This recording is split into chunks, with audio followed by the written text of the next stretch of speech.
welcome back to another episode of the 1-0 Podcast. I'm Lexi Linderman. And I'm Lyle Allenstein. Today we're going to talk about another new opening in Penn State's coaching staff with running backs coach Ja'Juan Seider headed off to Notre Dame for the same role.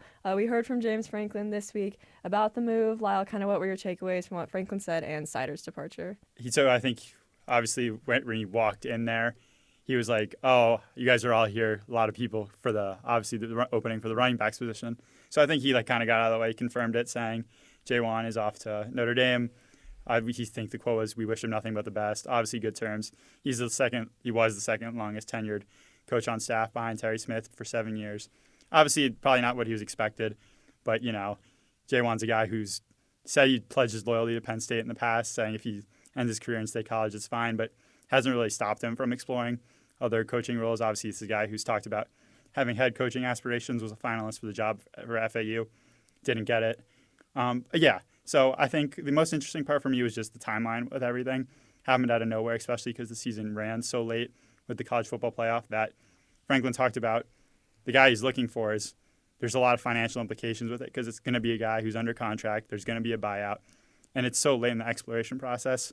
But this is a guy Franklin has talked about in the past, regardless of all the lists of coordinators, that regardless if he has someone that's been there for 1 to up to 5+ years, he always has a list of guys, 20-something plus candidates that if there was to be a departure, guys that they could look into just to fill the role, fill the void, no matter what happens with, the coaching staff.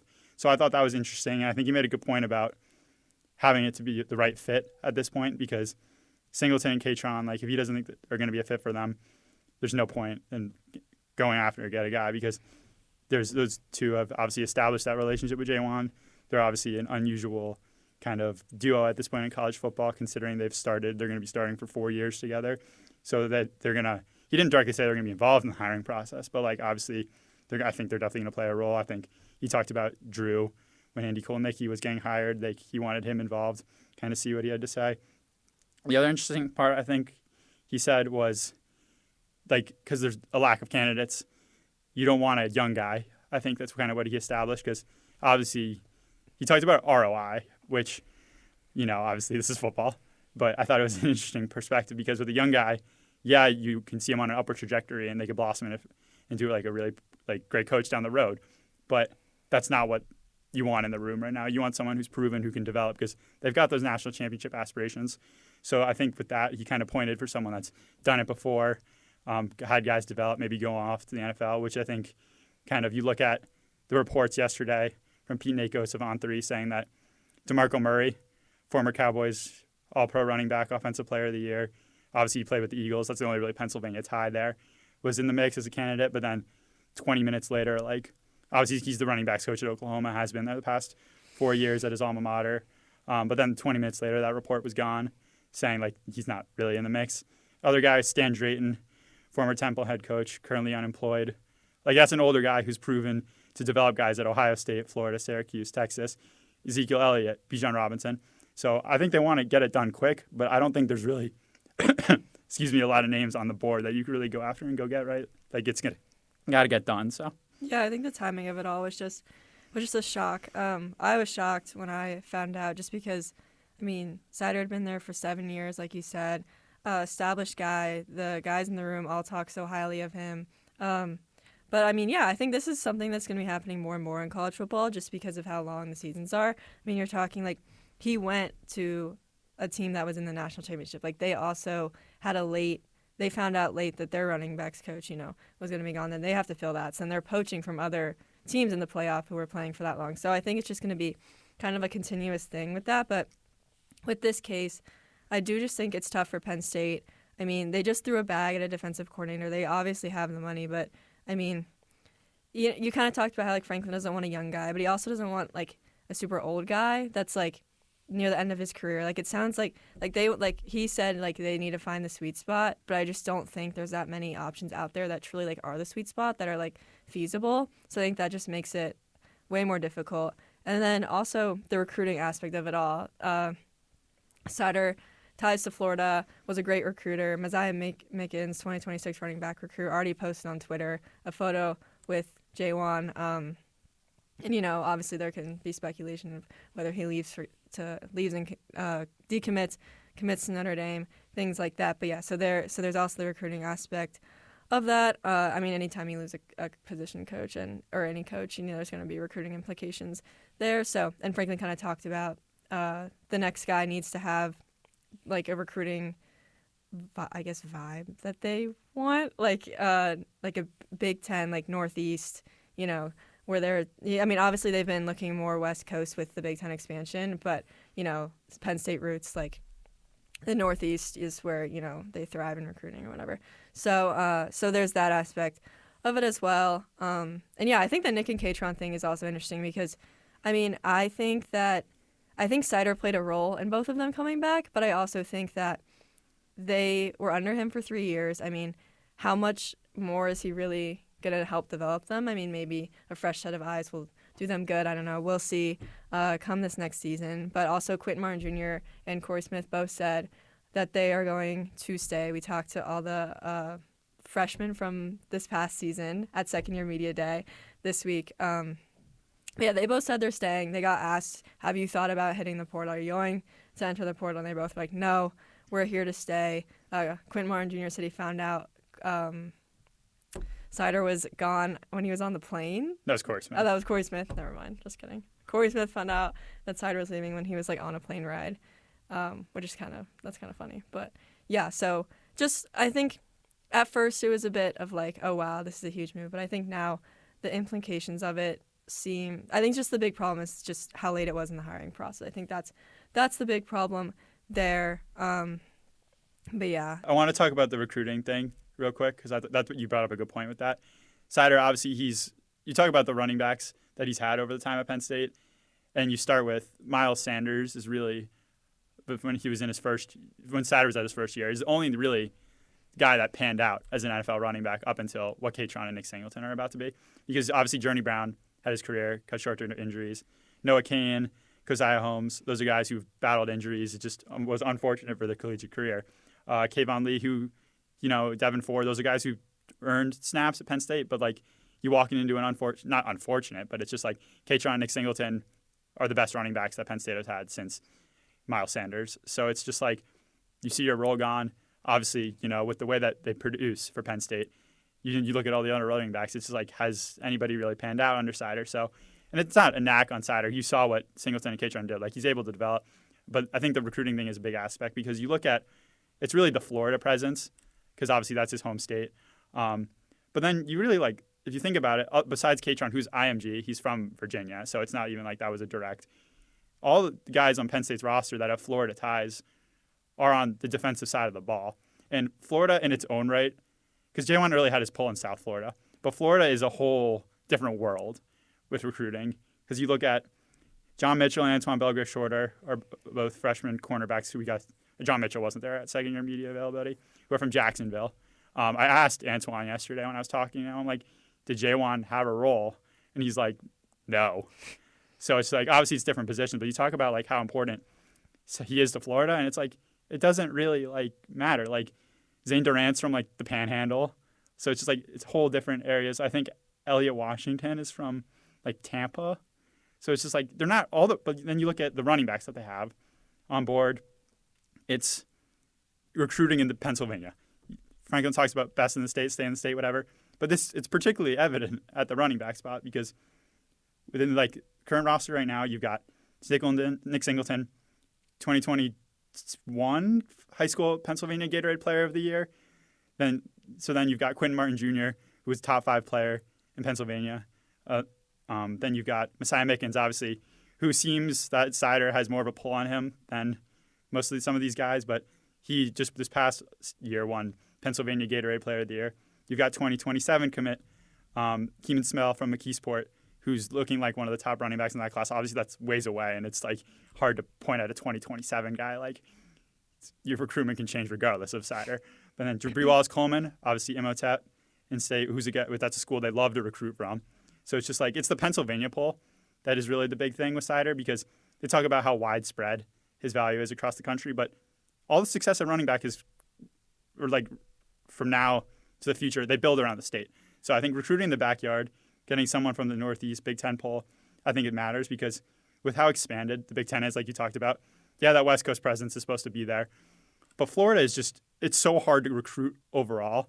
And yeah, it's nice to have a guy there, but it's just like, it doesn't matter, really, in hindsight. Yeah, I mean, like you said, most of Penn State's running backs are from Pennsylvania. So I guess, yeah. So like in general, like Seider's Florida ties aren't really that big of a deal. I think it's just the overall recruiting ties that I think Franklin's probably a little worried about, and that's why he wants that Northeast presence. But Franklin also kind of talked about the hiring of Jim Knowles, that whole process, which, we've kind of finally got our first insight from Franklin about the whole thing, because Knowles said at his press conference that he was mostly directly involved with Franklin, didn't really talk to Pat Kraft, anyone else in that. So we got some clarification on actually what went down throughout the whole process. Sounds like 2 days after the national championship, James Franklin got a call just right before 6 a.m. in the morning, and did he say, was it like Knowles' agent? Is that what he said? I don't think an agent was. I have no idea. I don't think an agent was mentioned. Okay, but it was like some form of communication. Yeah, so it doesn't really matter. He got some kind of call, and that was when he was like, "Oh, I guess this could actually happen." Because, like you mentioned, Franklin said that they have a list, I guess, at most positions for potential replacements if a guy was to leave, and he said Jim Knowles was on that list, but they didn't really view it as like a real possibility until Franklin gets that call, and then just a couple days later, a week or so later, Knowles is Penn State's defensive coordinator. Franklin also said that Knowles had all intentions of going to Ohio State's championship parade, which I thought was interesting. Yeah, I also thought it was interesting. He said they didn't have a deal in place at that time. Didn't even have a deal in place when the reports came out that they had a deal in place, which Franklin said kind of stressed him out. But kind of what else did you take away from what Franklin said about Knowles' hire? Yeah, I think all those things were pretty. You hit the nail on the hammer there. I thought it was interesting with Franklin talking about how the deal wasn't done, because when all these different schools, I mean, obviously Ohio State is one thing, but when you have Notre Dame and Oklahoma and Penn State all throwing him a bag to become the highest paid coordinator in college football, that's like stressful, because like that could scare you away, I feel like. But when we had that introductory press conference with Knowles talking about his Pennsylvania roots, that like at the moment when Franklin talked about it, I'm like, okay. And obviously I think as a head coach, like I read, obviously with no collegiate head coaching experience myself, I don't want to say I resonate with that, but I feel for him in terms of like, because media can scare you away from things. So, and obviously the dude that broke the news was like the voice of some Oklahoma radio station. So I don't really know how to like interpret that in terms of if that really had any factor in, but like when we had his introductory press conference and all the whole Pennsylvania, like he like loved talking about it. He talked about one of his introductory videos, loved watching Franco Harris, watching Joe Paterno's like radio show on Sundays. Like, so I don't really think it would have made a big deal. Obviously, if he had interest, well, you're walking away from a national championship job 2 days later, and there was already rumors of him going to Oklahoma before he even the game was over. Yeah. So I don't really think that was much of a, I get it from Franklin, but I think it was also good that he cleared up that he wanted to be there. Yeah. And Knowles that is there is in Knowles of the national championship celebration, because I know a lot of Ohio State, like that whole community was giving him some slack for that. But I think they also, because obviously with the whole second year media thing, a bunch of guys we asked about initial impressions. Obviously it's, I think now it's like close to 3 weeks that he's been here. No, a little less. Like. Because I think last week it was like 10 days. The reports came out on January 26th, so it's been like 2.5 weeks. 2.5 weeks. Yeah, so it's like still winter workouts just started. Right. Like you still haven't even started. Yeah, it's like so. they've just got the Iron Lions going up on Twitter right now. So it's just like there's been no football. There's been discussions. Some of these guys are talking to them, but it's like I think it was Xavier Gilliam that said Jim Knowles had like aura to him. Yeah. Like Max Granville was talking about like how he commands the room, and I thought it was interesting because you've got all these second year guys that we're talking to for the first time, and they're getting asked about a new defensive coordinator. And some of these guys haven't even seen the field. Like they've been on the practice squad, and they're already like asking for initial impressions of him, which I thought was interesting. Dejan Lane talked about how Knowles asked him what there is to do in State College, and he said nothing. I believe Malachi Williams said the same thing. So I thought that was interesting. It's a whole new scheme some of these guys are walking into, but I think like it's positive feedback so far. Like the impression is he can control, like he knows what he's doing. He's got like a great mind is what they're interpreting him.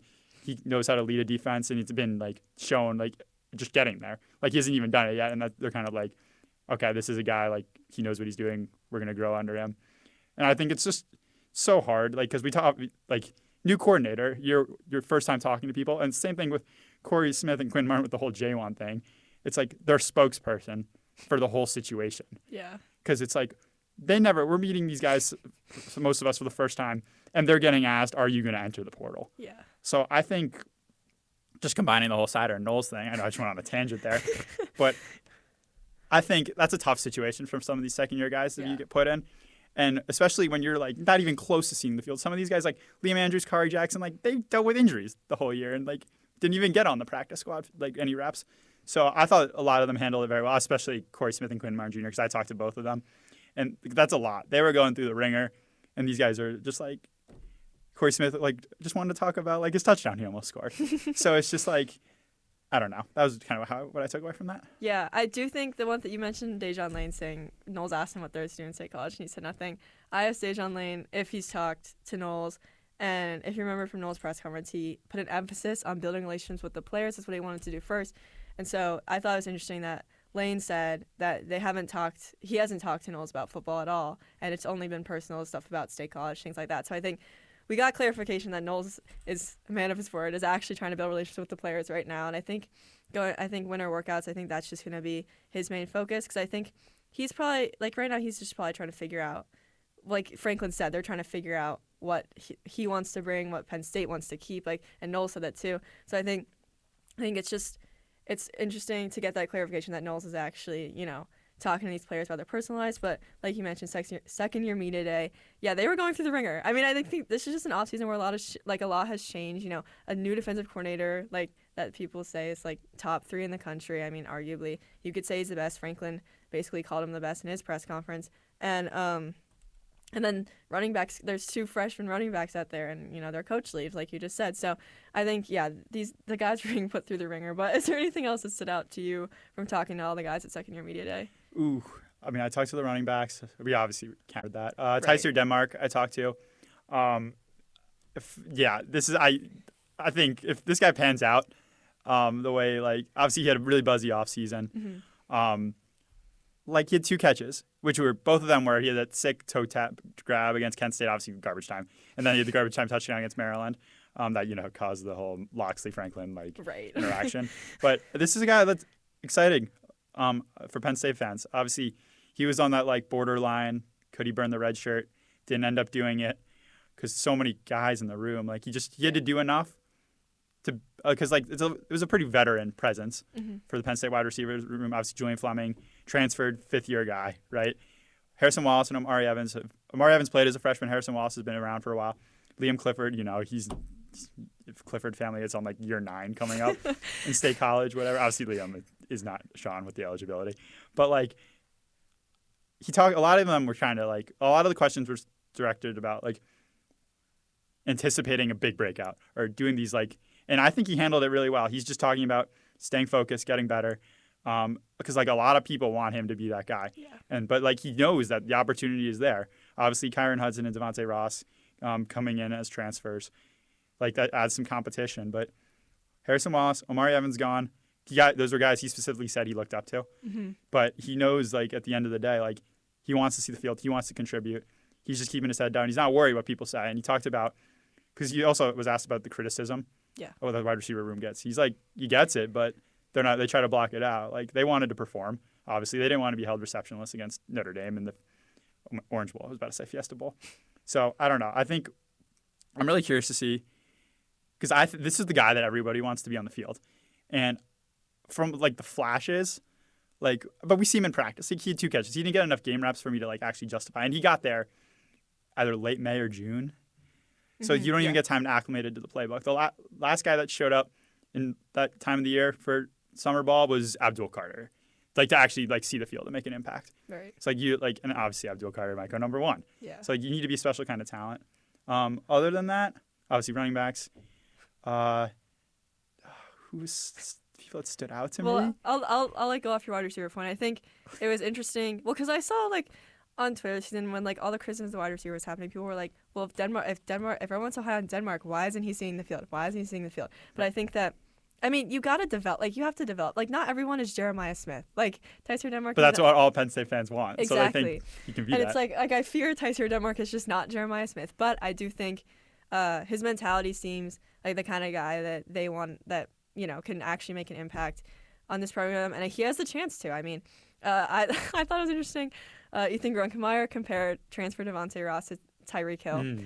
So we got our first insight also on the transfers because Tyser Denmark was asked about them, and Ethan Grunkemeyer, and I think some other guys too. But yeah, he said Grunkemeyer said Devontae Ross reminds him of Tyreek Hill, which those are some big shoes to fill. But and then he's just impressed with Kyron Jones, and I think that was kind of the what. Kyron Hudson. Oh my God, Virginia Tech mentioned Kyron Hudson. Virginia native here, Northern Virginia native here. Okay, Kyron Hudson. That's gonna happen so much actually. Oh my God. Kyron Hudson. It just sounds like they've kind of. I forget who it was said that they've already kind of acclimated to the brotherhood. Like they're already good friends with them. I think Tyser said that. Tyser said that. Yeah. Okay. And so I think. It sounds like they've been great so far, and I think that's exactly what fans want to hear because, these are the two guys that I think, and Tyser Denmark, that fans are basically banking on to, see production from this season. I mean, obviously Liam Clifford's still here. He'll probably see the ball, I'm sure. But so I think, that's interesting to hear. And I also think it was interesting, going back to Franklin's presser, he talked about the wide receiver growth that he saw. He said he felt like they took a step forward this year, which I thought was interesting considering they had less catches than 2023, but he also added based on the way the season ended, that's what everyone's going to look at. But I think we had more growth, and so I thought that was interesting because I don't know if most people agree that they had more growth. I mean, I think it was kind of hindered. I think their growth was kind of hindered by the fact that they just want to get the ball to Tyler Warren, but that's a whole different conversation. So anyway, outside of the wide receivers, I think, God, what else? Max Granville has a sick tattoo. Yes, he does have a sick tattoo. That's his now. And he ate 12 hard-boiled eggs a day for a long time, 6 in the morning, 6 at night. Yeah, it's big. Yeah, but now he's down to 6 a day. I think it's crazy. He doesn't even like eating hard-boiled eggs, and it's some mental thing for him that but makes him stronger. That's low-key electric. The fact that Yeah, I think also Max Granville. I think remember senior in high school, and I think he was. None of us had talked to any of these freshmen except for when we were at the Fiesta Bowl. You talked to Luke Reynolds and I talked to Ethan Grunkemeyer. So this is our first impressions. I was impressed with how he handled that because the way it worked, they were all going in waves and some people showed up earlier than others. He had a crowd of 25, 30 people sitting there, and he handled everything really. And he was there for 20, 25 minutes. I thought it was really cool because it's an interesting perspective when you reclass a year early, but this is a mature kid. I could see it. He talked about how beneficial it was for his development. Obviously, his dad's was an NFL player. But, if you look at all these guys, and I'm I could see him being okay, this is a reason why this is the one that reclassed, And he got thrown into the fire with Abdul going out in the Fiesta Bowl. He barely saw the field. Obviously, he kept his red shirt. So he was another guy that, obviously, aside from his play, I think he's going to be a factor next year for sure. Obviously, deny. But then, you look at that defensive end room, it's Smith Vilbert might end up moving to defensive tackle because that room is thin. Zariah Fisher's coming back from injury. And Amin Vanover just got his NCAA waiver declined, so he's going to be gone. I think this is going to be a really solid contributor. And down the redshirt freshman, this is a guy that Penn State fans are going to have for a while. I think he's got getting the Chop Robinson comparisons, which so is Jalen Harvey, considering he wears that number and he's also playing high school football in Maryland. But actually, he might be at the same school. I don't know. This is why resident Maryland guy Avery is in here. He would have that information. It's unfortunate. It's other than that, Grunkemeyer, Luke Reynolds, kind of about what we expected from them, talking about playing under Drew and Tyler Warren and their development and their opportunities. Luke Reynolds brought up an interesting point, I thought, how he's trying to follow the Tyler Warren. Not just obviously he'd embraced the versatility. He's yeah, I'll do it, whatever. But I thought it was interesting. He was asked about the new crop of freshmen, early enrollees, Matt Henderson, and I think it's just Andrew Olish and Brian Kordovich. I think Olish and Kordovich are on campus right now. But Olish is just like Reynolds. He's got that really high recruiting pedigree coming in. They were very lucky. They were a guy that tried to flip him from Michigan, and they got that done, which caught me off guard. I think everybody off guard. But never forget when we watched that recruitment in the car on the way to Big Ten championship. Yeah. Unreal. But so he was he said talking about following the Tyler Warren leadership approach. He'll chime in when needed, but trying to let him grow. Obviously, he's been here I was there for the playoff run, but this is his first time on campus. So I thought that was cool because I think Luke Reynolds he's the future of this tight end room. Oh yeah. But I thought him talking about the leadership thing was, I mean, obviously you talked to him, but like, so I've obviously never interacted with him before, but like, he seemed confident. Yes, yeah. He's a very confident guy. I think I only talked to him to like 3-4 minutes at the Fiesta Bowl, but it was very clear. Like, he seems very mature, and I think that just comes from just like how he is, and I think because when I also talked to Ty Howell, and he said that like he's very similar to Tyler Warren just from a personality standpoint. I think, that I think when you asked people about Tyler Warren, they always pointed to his mentality as like something that was like so crucial and like why he was so good. And so I think if Luke Reynolds has that, like I definitely think he's a future of this tight end, especially if he's embracing the versatility. Because then, like obviously losing Tyler Warren is a huge loss for Penn State, but I think if they have a guy who like is willing to still do all that and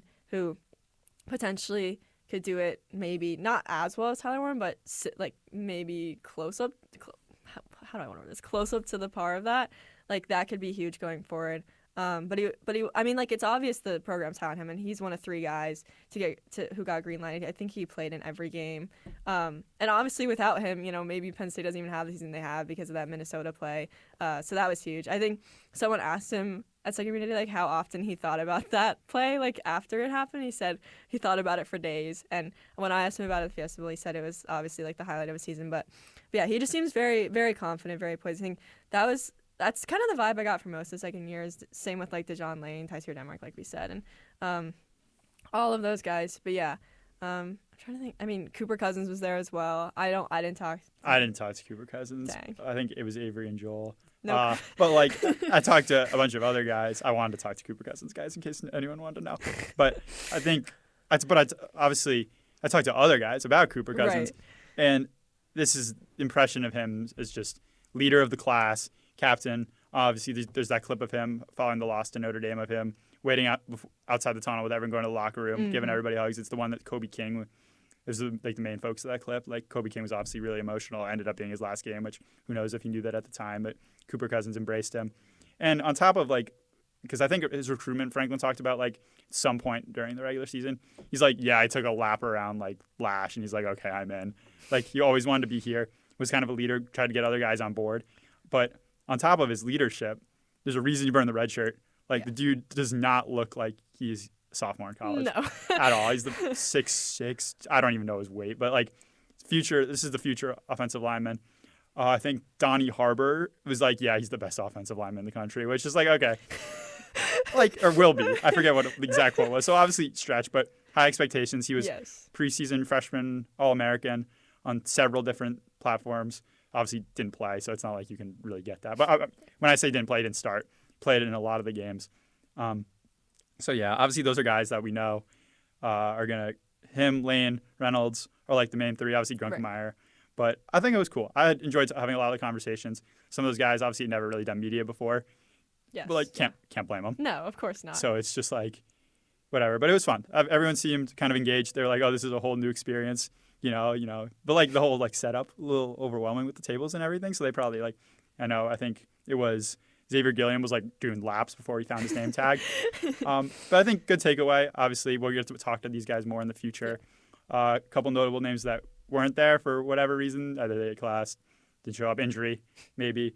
Egan Boyer, offensive lineman. I didn't see Anthony Specca, linebacker. I know Lexi wanted to go talk to him. Unfortunate. And Josiah Brown was the other, who's obviously recovering from injury.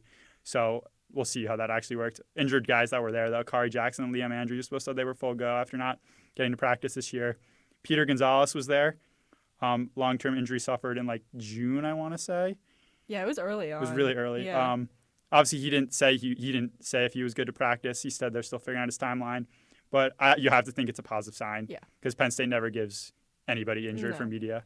Thank you, everyone, for watching. For more football content, you can find us at psucollegian.com and follow us on socials. Peace.